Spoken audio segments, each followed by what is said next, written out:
Hello and welcome to another episode here on the Skiing is Believing podcast, brought to you by Ski Racing Media. Alan and I are here to a little bit of an introduction, another interview, very recently recorded, much more recently than our last few episodes, with recently retired Italian giant slalom specialist Hannes Zingerle. Alan, good to get back to the interviewing. It is indeed, yeah. It's one of the best parts of the job, if you want to call it a job. But really enjoyed it. A good interview. Yeah. It was very good to hear from someone who has experienced both national teams and independent teams with the Italian team and, of course, Team Global Racing, where he had a successful spell under Paul Epstein's coaching. He also spoke about the difficulties he had with the Italian Ski Federation in not getting World Cup start spots for this season, and how the struggle at the end of this campaign was just all too much for him, really, retiring at the Italian Championships at the end of the season, and how he's already joining us in this episode from the Passo Stelvio, where he's on the glacier in his first coaching role, Alan. Yeah. I would just like to say it was very informative, so people need to listen to get to know what happens to these federations and what happens to these individual skiers and what a lot they've got to put up with. Yeah. Yeah. But I mean, your second point, it was very good. Yeah. Yeah. So I'm sure he's going to try and work his way up that coaching ladder. Could well see him at the very top of the sport. There's ambition for Hannes to stay in ski racing as best as possible. We also, interesting to hear about someone fresh off the World Cup Giant Slalom circuit. He gave his thoughts on the intriguing battle between Marco Odermatt and Lucas Pinheiro Bratton on the Giant Slalom skis this season, with, of course, Lucas taking both Olympic gold and the World Cup Crystal Globe come the end of the season. It's another battle to watch heading into the next campaign, which we are getting just a little bit closer to now. But for now, the summer series continues. It is now our pleasure to share this fantastic episode with you here on the Skiing is Believing podcast and with Hannes Zingerle. So enjoy.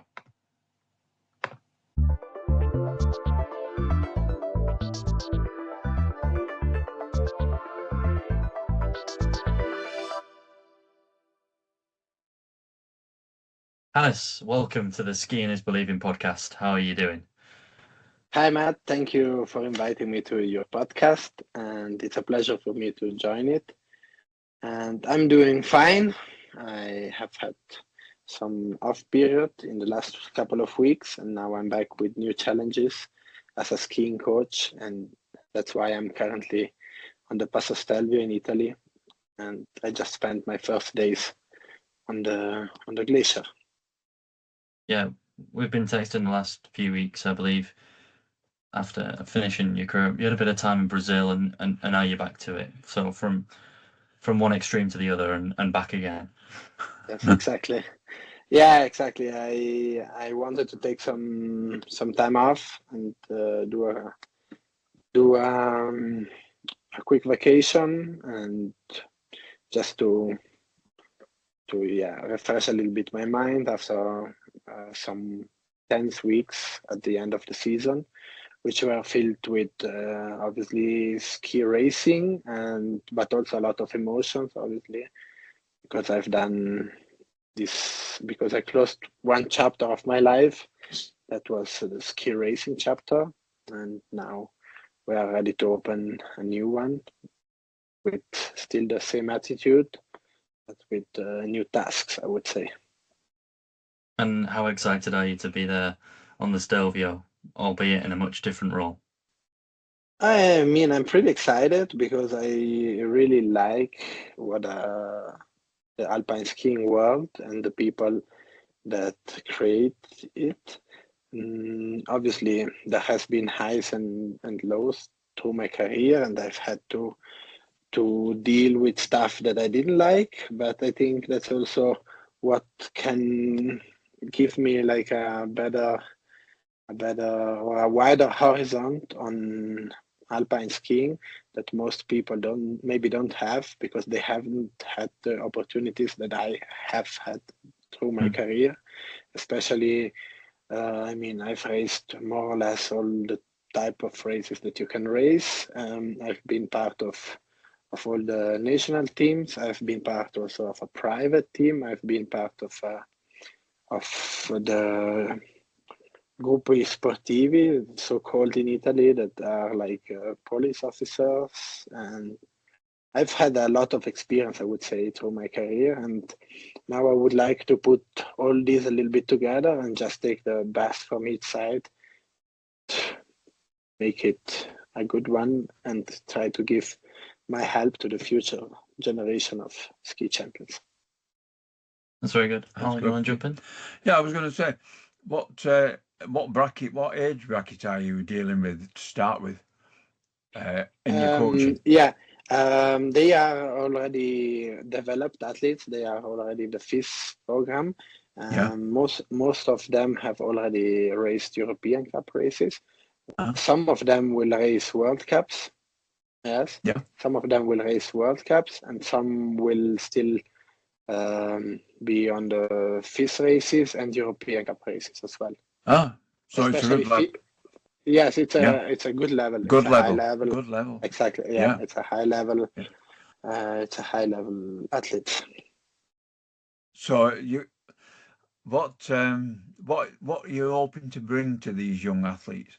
Your experience as a racer, or as a person, or both? I would want to bring both kind of experience to them, especially obviously like the technical part in Italy is really important.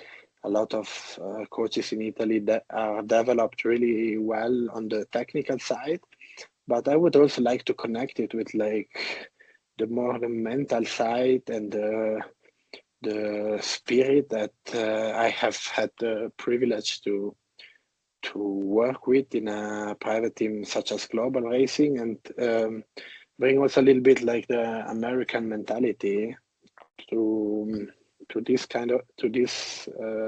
Italian racers, which is like believing also to some things that may seem unreachable. And I think that's pretty an American way of thinking. It's like the culture they have, and so they like to dream big, and that's something that maybe we as Europeans also, we are like more skeptical on some parts, and like more ground based, I would say, but not in a bad way. I mean, obviously, I mean, we are really skilled skiers and so, but sometimes the mental part is as important as the technical part, and can open new doors by just trying new things and believing that you are able to do them. Yeah, that's why we are called skiing is believing. Yeah, exactly. Yeah. That's a pretty American thing. But yeah, I mean, ski, exactly. As long as you believe, doors can open from one race to the next one. Yeah. Each run can open new doors for you, and you just have to stay dialed in and have the focus, and always, like you said, always believe in it, and then magical things can happen. Yeah. I'm interested to pick on this American idea that you mentioned. Is that something that you've got from Paul, who you've worked very closely with at Team Global Racing? Yes, exactly. I mean, I still can remember my first year that I did with them. I got to know Paul and his team already on the European Cup tour, and I've always looked at them in like a curious way, because I found it like kind of funny the way they were skiing, like not in a bad way. I mean, I could see the idea of a coach behind the way of skiing of his athletes. I could see a common idea between all the racers. And that's not something so typical that you can see in every team. And in their team, I could see this. And then I also have to admit that this year I got kicked out by the national team. I asked him about his opinion on my way of skiing and what if he would have been ready to help me in this situation, and he was happy to hear from me, and he said that he thought I could ski way faster than what I did until then, and that already gave me like a clear vision that he was believing in me, and that made me also believe more in him, because from the first ski day we had together, he said, we know we have to work a lot and things will get better, but if you are ready to make it through, you will do your best season this year. That's what happened. So I was really happy about that.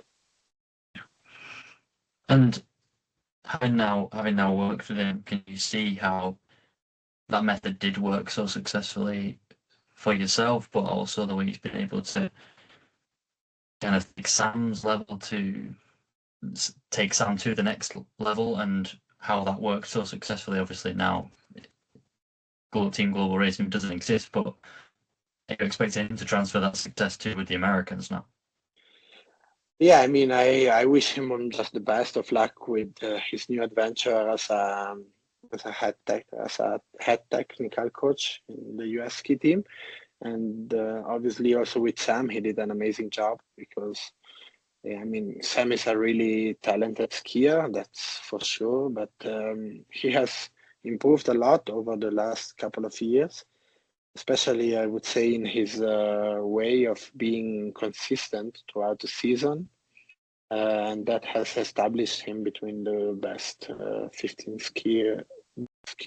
between the best giant slalom skiers that there are right now on the world, and that's pretty impressive from him, because he had also to deal with a lot of things during his career, especially by deciding to race for a small nation like Belgium. Obviously, this brings advantages, but also disadvantages. But luckily, he found in Paul a trustworthy person that has helped him to develop to the kind of skier he is nowadays. Yeah. Let's come back to you. That's enough about Paul and Sam. Yeah. Let's come to you. We are not here just to cherish anything. Do you think how long did you make to take this decision, and do you still think now that this was certainly the right time to call your career? Are you happy with the decision? I mean, obviously, it was not the easiest decision to take. I really like ski racing. I really like competing. I would still love to compete sometimes, and I really like the ski training, the ski world, and the way of giving myself a chance to prove me and myself what I'm capable to do. But on the other side of the medal, you have also to have the courage to see what kind of chances, how are your chances right now, and the situations that I've been dealing the last couple of years with the federation, and especially with some head coaches from the federation, was like not fair anymore. And since those kind of key positions in the federation did not change this year, I was clear that my ambition of skiing the races that I think I earned to ski, and that I've shown that my level belongs in the World Cup races. I couldn't ski any more World Cup races just because I actually don't know what the reason was why I couldn't race any more World Cup races, and that's a pity, because Were you not getting given the spots? no, Okay. It doesn't matter what kind of results I would achieve. I was not given the spots. I mean, also this year I've proven that I could ski fast. In a European Cup race where I started with BIP 43, I finished sixth and was the best Italian, and I still couldn't get the spot for the next World Cup race, even though I would start like 20 to 30 bips earlier than the Italian than the other guy that they would choose to race instead of me. And this situation has been going on since 2 years now. So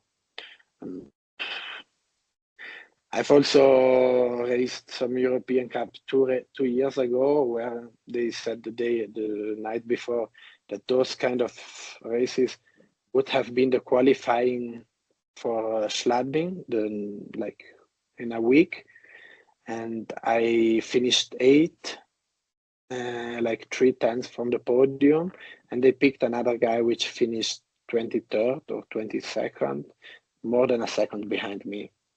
Well, yeah, he was maybe younger than me, but I mean, he started the next race in Schladming with BIP 67 or 68, and I would have started with 31. So, yeah, Do you think? Sorry. that was unreasonable. Like, I mean, those kind of choices, I don't wish them to anybody else as a ski racer, because they are how do you say, incomprehensive, or like impossible to understand. Incomprehensible. Yeah. Do you think with the situations like you've just been saying, do you think that is one of the reasons what's made you go to the point where you think it's time to retire? Yes, definitely. This kind of choices and this kind of treatment have brought me to a level where I said my effort and my passion that I put into this sport is no longer. I don't want to deal no longer with these kind of people, where I don't see the same values that I carried throughout my whole career. Like meritocracy, there was no meritocracy. There was no honesty in the decisions that they took over the years. I mean, like also this year, it happened that they told me although I had 15 points, 15 FIS points, I was not given the spot for the European Cup races. And then they told me, you have to win FIS races in order to be able to get your chance for the next European Cup races. Then I won 3 FIS races in a row in Pozzo di Fassa on 3 different days, 3 in a row. And they were still not sure if they are going to give me the spot, because they said I won with 2 less advantage. They said since I'm 30 years old, I need to win this by like a second, not just by 1/10, 2/10, or half a second. Is this a wider issue? Is this just a situation for you, or are there other athletes, not necessarily just within the Italian team, but in a similar position to you, with more experience, that has a very good chance of scoring World Cup points, that are not being picked to start, as opposed to a younger athlete that might not necessarily be as fast or even performing as well? I mean, I've heard about other situations that were maybe similar, but not as far as this one. For sure, not as far as this one. And I think there needs also to be done some changes in the political part of like how athletes get selected for skiing World Cups, because nowadays it's just up to the pick of the head coach, and there are no clear rules that tell you who can race or not. Especially, I just speak for the Italian system. I don't know how Yeah. the other federations work, but yeah, I mean, I've scored World Cup points in Val d'Isère, then I didn't score in Alta Badia, and from then on, I couldn't ski the whole season, any World Cups left, and I scored it. I scored points to like, I didn't score in Alta Badia, but the race before I was 23rd in Val d'Isère, being like, I think the second or third Italian at that race, third Italian maybe. Yeah.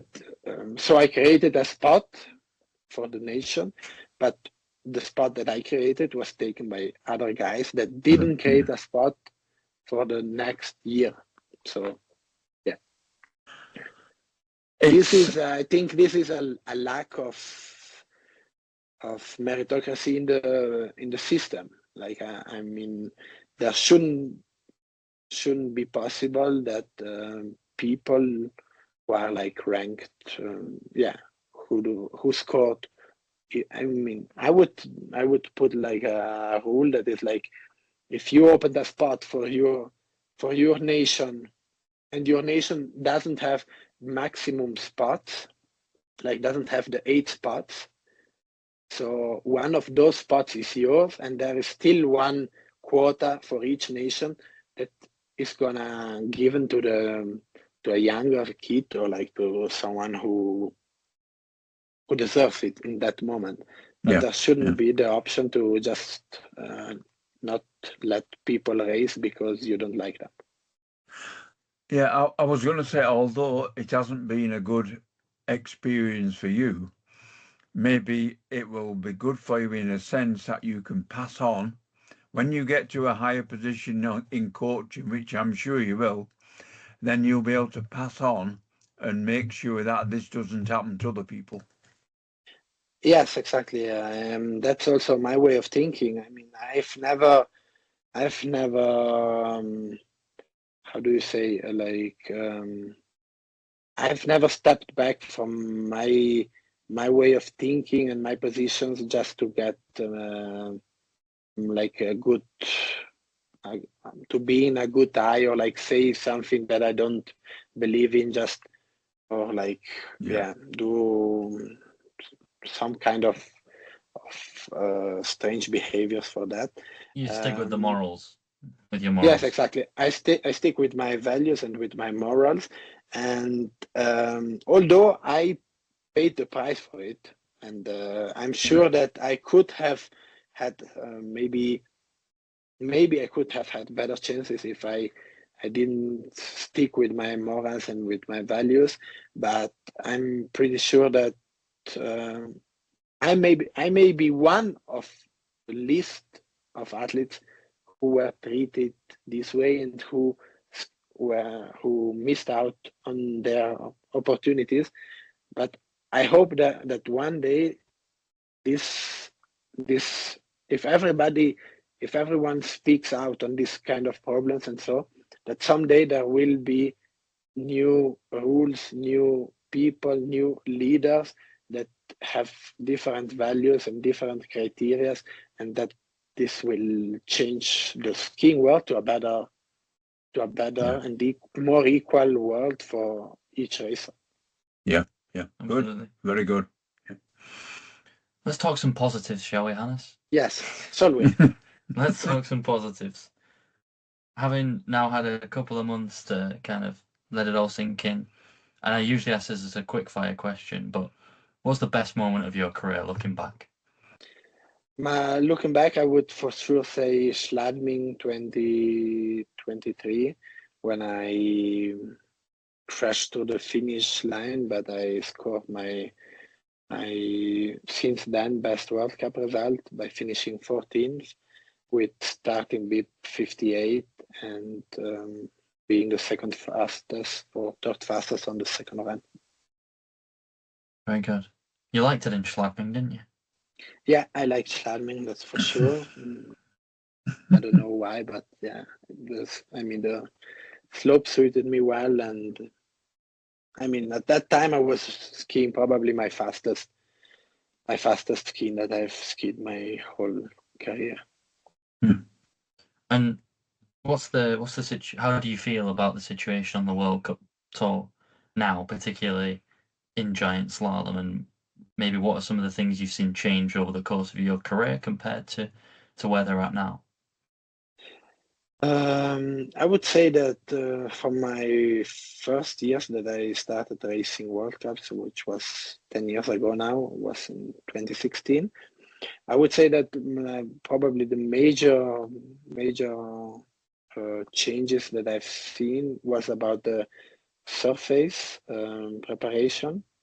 That nowadays they tend to inject the slopes a little less and make it like more grippy. This was probably a change, and that the course setting has been developing to being like more high speed giant slalom with like larger distances or like straighter courses. And I mean, this obviously suits some racers better than others, but that's the way it is developing right now. Maybe there could also be a point about changing the rule and making it also like official course setters also for giant slalom and super G and slalom, instead of having always the picked one from the draw from a nation, because especially if you get towards the end of the season where you know that some guys are fighting for a globe or so, that it can also be influenced by the type of course setter that is set in the course. Who's the best GS skier in the world at the moment? Yeah, I would say that that's a quite fight right now between Mark Odermatt and Lucas Braten. I would still say that Odermatt is at the moment a better GS skier, but yeah, Lucas is for sure developing to become probably the best GS skier in the next couple of years. Alan, or like the benchmark the next couple of years. Yeah. Benjamin? Yeah, it was just, I'm just sort of trying to take in what you're going to say about the GS. Yeah. What do you think, Alan? What do I think? Because at one point at the end of last season, we've gone, well, Lucas is the Olympic champion. He's got the globe. At that end of the season, he was really on form. I believe the two he's mentioned are the two, Odermatt and Lucas. But I think over the next couple of seasons, we'll see a reverse. That'll change over. But there may be other people as well. You never know. It's a funny sport for that. No, somebody might get pushed up there and wow. And let's face it, Sam Mays. the conditions. What do you feel about the conditions? Do you think the conditions are getting worse? Changing. I think there could be an improvement on the conditions. Like, I don't know if like there are like proven data that icer slopes are more dangerous. This I don't know, and if it is like this, I accept that.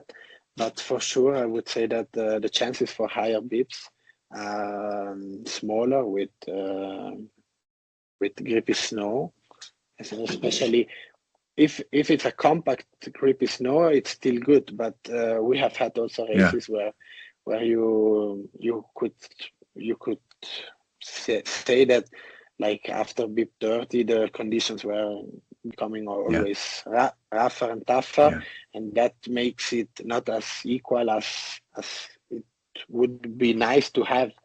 I mean, I really liked, like, I can remember one race in Kitzbühel where it was really a super preparation, like they always do there, and so.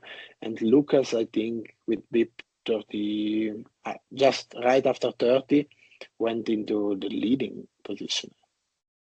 Yeah. Or like second or leading, and I mean, that's what makes also fun to watch ski races when you just see the first 3-4 racers coming down, and then you hear already the commentators saying, yeah, but now the slope is getting worse, and they are not able to Yeah. ski again, to ski the same times as the first racers. I mean, that's a pity, and Yeah, that's it is, not yeah. how it should be, because you would like to have the most fair conditions for each race. What kind of conditions did you like best? That's also a tricky question, because some coaches have said that I would be the best, that I'm not the best skier on ice, but I really like salty conditions and so. But if I look at my best results, I did them on ice. So I would say that it was different. Obviously, the Yeah. ski preparation and so is really tricky, and skiing, alpine skiing, or like ski racing has developed to become always more how do you say, equipment sport, or like Yeah. equipment based sport, that if you don't, Yeah. if your equipment doesn't suit you well and doesn't work well for these conditions, it will be really difficult to perform well on that day and on these Yeah. conditions. And That's interesting. that's Interesting. also, Yeah. this has also developed throughout the last couple of years to this level. I would say that nowadays you can really see that if somebody is like feeling well and being like all in one piece with his equipment, or if he struggles with his equipment. So just by watching at them through the TV. Yeah. Yeah. This is what Henrik was telling us in Yeah. earlier, Yeah. wasn't it? Yeah. It So was. we Yeah. had a bit of a sit down conversation with some of the Norwegians at World Cup finals. We were able to get there, and Henrik Kristoffersen made this point to us of how it's changed from when he started. That what was it that he said? When there's two guys dominate for so long, everybody else wants to find a way to take out the guy that's still racing. So it's interesting that you bring up that point, and wanted to mention that. Yep. But how nice was it for you to finish your Europa Cup career in Schladming, where we said you've enjoyed some really good days on the World Cup, and then to take the third place in the Italian Championships in your last race in Sestria behind Alex and Giovanni? Yeah. I mean, especially the last race at the Italian Championships were really nice and really emotional, because I just announced it like 2 or 3 days before that I would retire after those races, because I wanted to leave my doors open until the very last, because if I would have maybe won the last European Cup, maybe my decisions could have been different. But with just this, if you don't do anything, and so I took this decision just before the Italian Championships, and then I also had my family coming to those races and watching me my last two races, where I both skied pretty well and crossed the finish line leading in the second run, and finishing third in giant slalom was like a good way to finish my career, and showing that I was not finishing my career because I couldn't ski fast anymore. I was probably finishing because Yeah. some other reasons, Yeah. and that I really did my best until the last race I did. And also having Alex Finatzer, that he won the slalom the next day, taking the microphone and speaking out loud on the career that I have had, and Simon Marperger also, and saying that he enjoyed his years racing with us, and he saw the way of commitment that we put into this ski racing, and that he also took example some days from us, because he said that on good days it's easy to believe and to fight for it, but he has also seen us fighting on not so easy days, or like on bad days, and that inspired him to keep pushing, and he hopes that this inspired also some younger kids to keep chasing it, because you never know what's gonna happen. No, you don't. True. Very good stuff. And how do you feel having now retired in terms of the Italian team? You mentioned Alex there, obviously, just taking great inspiration from you, and Simon, who's also retired this year. But particularly in GS, where do you feel that the team is at with Alex and Luca and Giovanni as well? Oh, I mean that the Italian Federation at the moment, especially on the men's side, on the technical side, giant slalom and slalom, they have probably not have earned the results that the athletes' capabilities or capacities can reach. And this is also what I said before, like believing, obviously, Luca has had podiums in his life, but also Alex, he had a podium this year in Beaver Creek, but I'm sure that all those guys can ski way faster than they have skied the last couple of years. Because if you analyze the situation of the giant slalom team throughout the last 3 years, most of the racers have have gone backwards on the WCSL, and if just one or two racers go this direction, but you see improvements on other racers, that may be a personal issue, or like a personal developing strategy, or like, yeah. Instead, if you see that the whole team is struggling, and it's both giant slalom and slalom, then you may probably have to check also the way that the things were approached, and on what kind of technical and mentally skills that you have worked on, and if this paid off, or probably you see that it didn't pay off, and so you probably have to change something, because you cannot always blame on the athletes. No. Yeah, of course. You've got anything else to add out? Fine. If you've still got a bit of time, then I'll come to some quick fire questions to finish us off, Hannes. Yes, I do have. Excellent. And we'll start with your favorite place to ski. Yeah, that's pretty easy. That's Alta Badia, the place I was born, in the Dolomites. What was it like to ski the Grand Rita for the first time?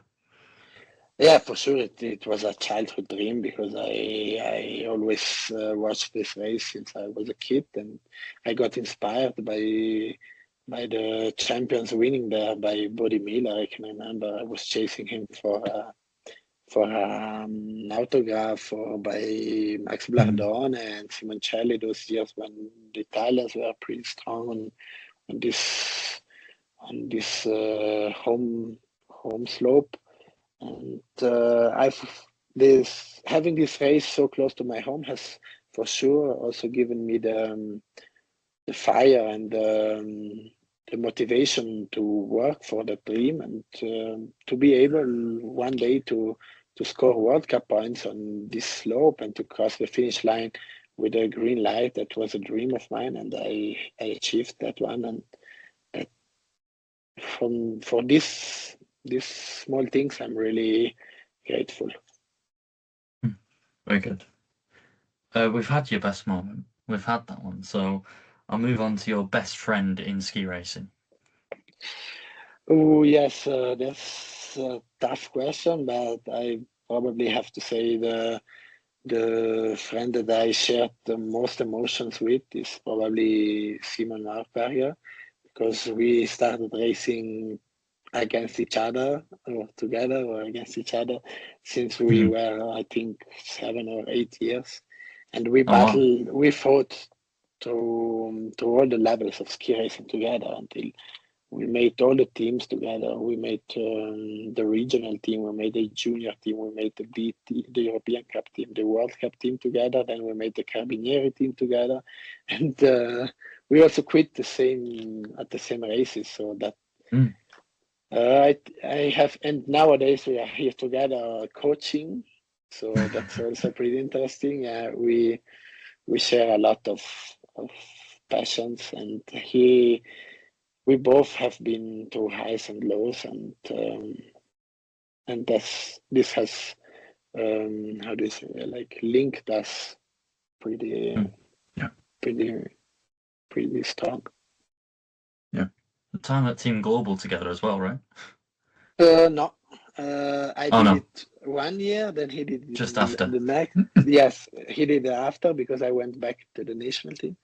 But it was also my suggestion to him to give it a try, and then he also had a good time there. And then the last, we didn't do the year together there. And I'll finish with, what are you looking forward to most about retirement, whether it is kind of in the near future or further on down the line? What are you looking forward to? Yeah, I mean, for sure now I have time for also other aspects in life, or like a little bit more freedom to develop myself also on another aspect of life, which I didn't give a follow throughout my career because I was mostly focused on that one. And so I would like to see how Hannes is also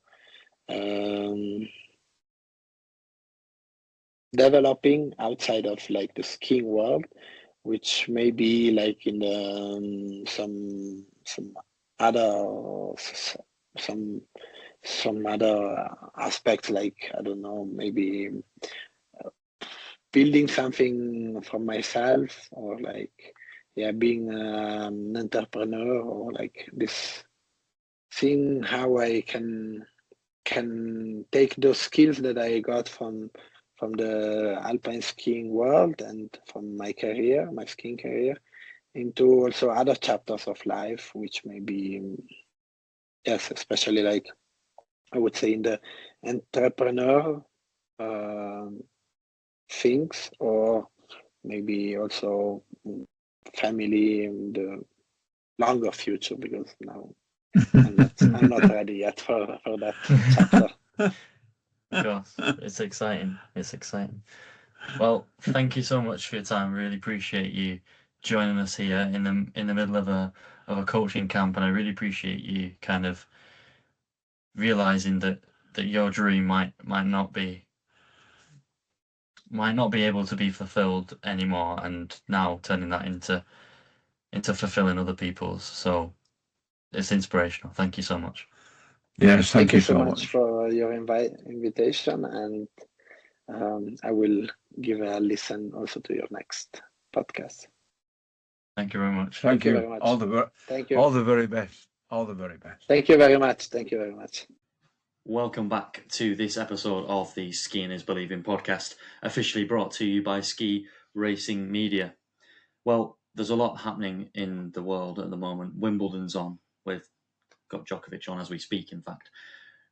The World Cup is on over in America. It is Independence Day weekend. It is Taylor Swift's wedding day. But Alan, we're still here talking about ski racing. And we are indeed, yeah. And I think you've got something important to tell us. We have got something important to tell you, because 19-year-old Albanian teen sensation Lara Coltieri announced that she was leaving Blizzard Technica earlier this week, and it has now been confirmed that she will join the head World Cup rebels, joining Henrik Kristoffersen, Christoph Inhofer, and Alice Robinson in signing for the brand this spring. Another major marquee signing for the head rebels, with another one of the female future stars, Alan. Yeah, they're trying to snap them all up, aren't they? It's quite interesting the way things are going with the different brands trying to strengthen their arm, if you like. Just think about Solden now, and Paula Moltzan on Van Dier, Robinson and Coltieri both on head. Yeah. in the season opener are going to be big names, all on big new gear changes. Yeah, and sometimes it doesn't always work out to the best. No, but we hope that they find the perfect rhythm very soon. Yeah. Cortieri gave an interview with Ski Racing Media, which I'll be able to give you a few little quotes from now. I've had a long-standing cooperation with Technica Blizzard, but I had the opportunity to test Head as well, and I was curious. Head has proven to be the leading company in racing in recent years. It started really well, especially in slalom. I felt very solid and could ski well, especially at the beginning of the season when we find conditions with a hard snow surface. It's been really amazing, she said. Generally, I'm satisfied because I gave it my all, and I'm motivated to do better with regards to the coming season and what has happened. They say you win or you learn, and I had several races of learning. She continued, I risk more in some races to find the limit. In past seasons, that's not often been the case. And despite being on the tour for 4 seasons, I am still a rookie. I am 19 years old, and there is still much to learn. But, I mean, her path already from leaving the Italians to forming this private team with her parents, of course, her mother, as we say time and time again, Olympic Super G gold medalist in 2002. And we heard a little rumour about some potential Super G starts again next season. Yeah, it's looking like it. I think it's her who's actually said she would be looking at Super G. Mm-hmm. And I think with the view, I would think on the overall, easier said than done. Because she'll be not only trying a new setup, she'll be trying a new discipline, if you like. Yeah, she was, as I said to you before, I know. World Junior Champion in Super G in 2023, but hasn't. I think she's only had one star on the World Cup tour on those longer skis, which is maybe something that she thought, Head have got a better speed record than Blizzard. And one potential sway, she knew there was a willingness to explore that in the future. It's just going to be fascinating, isn't it? Like I say, from the very start of the season, we're going to get some of the very biggest names, particularly on the women's side, on new gear. And the rumours kind of were swirling that she was testing other brands. You would imagine that Van Dier would have been in contact with someone like her, knowing that they'd already acquired Paula Moltzan as their first female representative earlier in the spring. Do you think this is a safer bet from Cortieri to go for Head as opposed to Van Dier? Obviously, we don't know the reasoning behind the decision. She's explained there that the gear has always felt good, but with its provenness and having never had a women's team before, and then again, we're also presuming that they were the 2 brands that she tested. There could have been others. I mean, you can look at Atomic, and they have a very successful. Of course. On the disciplines that Lava does. A lot of it can come down to contracts as well. And the backup. What backup you're going to get. Of course. We can't read too much into that, really. We've got to wait and see what happens and how it develops. But, you would expect it will be positive. I've just found the bit about Super G, so I'll read that as well. It's a positive thing, but my goal is to perform at my best, not overdoing it, but advancing step by step into Super G. I know I have to gain experience on the course, on everything, and I put no pressure on myself for bibs. She has now got that 500-point target across tech events, so would be able to start as soon as the first Super G of the season with bib number 31, which is, of course, extremely advantageous. And it's a switch that I would imagine Julia Scheib is going to make over to Super G to incorporate that into her World Cup schedule for the upcoming season. So it's going to be very interesting to follow these transitions as well. Yeah, because you're gonna have some of the biggies coming back as well. Absolutely. Lara Gut's going to be doing Super G, I would think. Masuga, if she comes back. Masuga will be doing Super G. Brignoni. Schifrin might be Brignoni. So it's a long way off. Well, you would expect it to be quite a distance off too much positive stuff. Super G could really be exciting this year. Yeah, well. And not even traditional speedsters involved. At the moment, anything would be exciting. Exactly. Yeah. Well, thank you very much for listening to this one. A huge thank you to Hannes for joining us a couple of weeks ago for that fascinating conversation. And of course, a big thank you to Ski Racing Media for their continued support throughout the summer series, which is really coming together now, Alan. Yeah, it is. Yeah, everything's looking pretty good at the moment. Very good. Yeah. In terms of the news items, we feel that this might be the last from changes, both coaching and equipment wise for this summer. But of course, if there is anything else, we will be across it. So stay tuned, because we've got more episodes dropping in the coming weeks as we head towards the start of the seasons in the Southern Hemisphere, where there has been a lot of snow already in South America and New Zealand. Yeah. So that is, of course, to look forward to. But until next time, thank you very much for listening. Enjoy your week and weekend, and we will See you later. see you later. Goodbye. Bye.